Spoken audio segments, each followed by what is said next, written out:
In this series, we are going to solve problems based on constant electric field from the book Erudov. So it is problem number 3.1. So let us solve.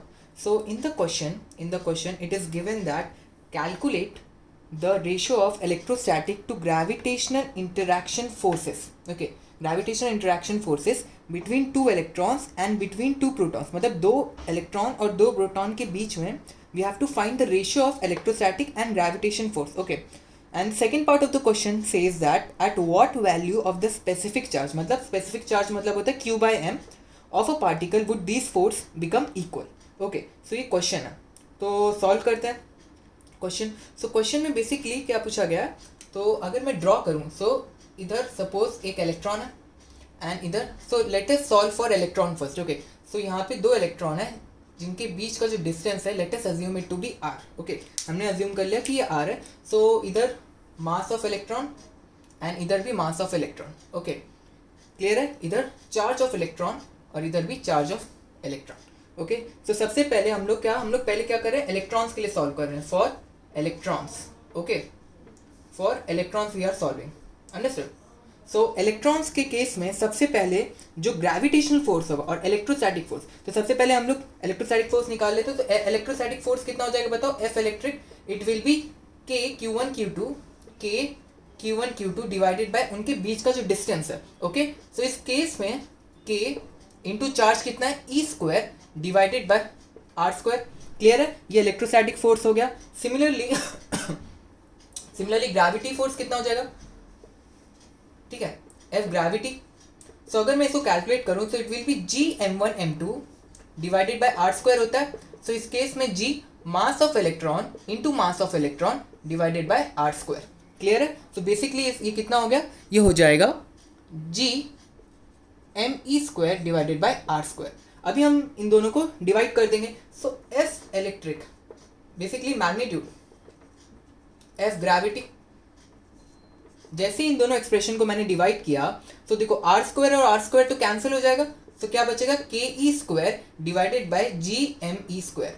Now हमें क्या करना है, values put कर देना है इस expression में. Okay, सो के की वैल्यू कितनी होती है, के की वैल्यू हमें पता है, that is 9 into 10 to the power 9 into charge of electron. Charge of electron is 1.6 into 10 to the power minus 19 coulombs square divided by universal gravitational constant. तो इसकी वैल्यू कितनी होती है, 6.67 into 10 to the power minus 11 into mass of electron का square, that is 9.1 into 10 to the power minus 31 kg square.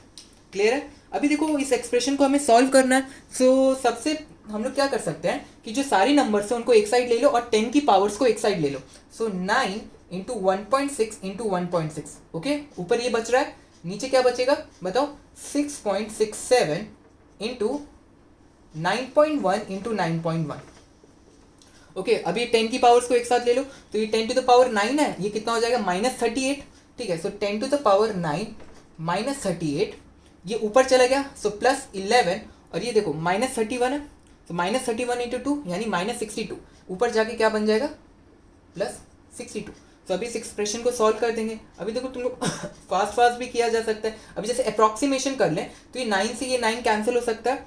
ठीक है, ये 1.6 है, तो 1.6 इंटू 4 कितना होता है, 6.4. अप्रॉक्सीमेटली हम लोग अप्रॉक्सीमेट वैल्यू कैलकुलेट कर रहे हैं. ओके, तो कितना हो जाएगा, ये 4 टाइम्स चला जाएगा. अभी ये 4 इसके साथ कितने टाइम्स जाएगा, 0.4 टाइम्स जाएगा. तो फाइनल आंसर कितना बचेगा, 4 डिवाइडेड बाय 91. और इस एक्सप्रेशन को सॉल्व कर लेंगे हम लोग. तो जो हमारा फाइनल आंसर आएगा, तो फाइनल आंसर विल बी, मैं यहाँ पे लिख देता हूँ. So for the case of electron it will be 4 into 10 to the power 42. ठीक है, ये रेशो हो गया, यानी इन दोनों का ये रेशो इतना आ गया. ओके, सो ये इलेक्ट्रॉन्स का केस हो गया. अभी सिमिलरली हम लोग प्रोटॉन्स निकाल लेते हैं. ओके, सो मैं सारी चीज़ें वापस से मिटा देता हूँ. Okay,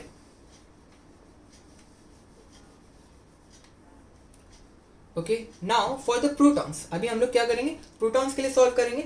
so I should write here, electrons का केस हो गया. सो फॉर प्रोटॉन, ठीक है सब. ओके, अभी देखो इलेक्ट्रोस्टैटिक फोर्स, जो चार्ज होता है प्रोटॉन के बीच में, अभी देखो केस चेंज हो गया. अभी यहाँ पे मास ऑफ प्रोटॉन आ जाएगा, यहाँ पे मास ऑफ प्रोटॉन आ जाएगा, और यहाँ पे ई प्लस और ई प्लस आ जाएगा. ठीक है, जो इलेक्ट्रॉन का जो चार्ज रहता है वही प्रोटॉन का चार्ज रहता है, बस इलेक्ट्रॉन का charge is negative of proton. Okay, and mass हमें पता होना चाहिए, मास ऑफ प्रोटॉन कितना हो जाएगा, मास ऑफ प्रोटॉन, इधर हम लोग मास ऑफ प्रोटॉन लगा देंगे। अभी इन दोनों को हमने डिवाइड कर दिया सेम पहले जैसे, divided by F gravity. Okay, so it is K E square divided by G M P का square, understood, G M P का स्क्वायर, बिकॉज अभी दो प्रोटॉन के बीच में ये रेशो पूछा गया है हमसे। ओके, सो लिख लेते हैं सेम वही चीज़ हम लोग करेंगे।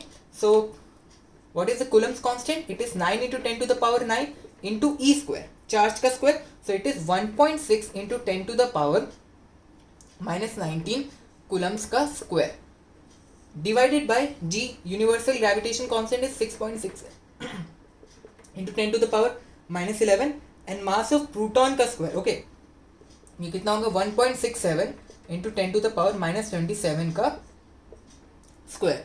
इसमें भी हम लोग वही कैलकुलेशन लगाएंगे, जो फाइनल आंसर आएगा हमारा वो आएगा 10 टू द पावर 36। ओके, सो पहले केस में कितना आया था 4 इंटू 10 टू द पावर 42 और अभी कितना आया 10 टू द पावर 36। क्लियर, ये ऐसा हो क्यों रहा है, देखो रेशो कम हो गया, रेशो कम क्यों हुआ, बिकॉज मास ऑफ प्रोटॉन जो है, मास ऑफ प्रोटॉन देखो उधर 10 टू द पावर -31 था और इधर 10 to the power -27, mass of proton is greater no, तो इसके लिए डिनोमिनेटर ज़्यादा हो गया, अगर डिनोमिनेटर ज़्यादा हो गया तो ये रेशो क्या हो जाएगा, रेशो विल रिड्यूस। ओके, ये रेशो कम हो गया। ओके, सेकेंड पार्ट, इस क्वेश्चन का सेकेंड पार्ट करते हैं।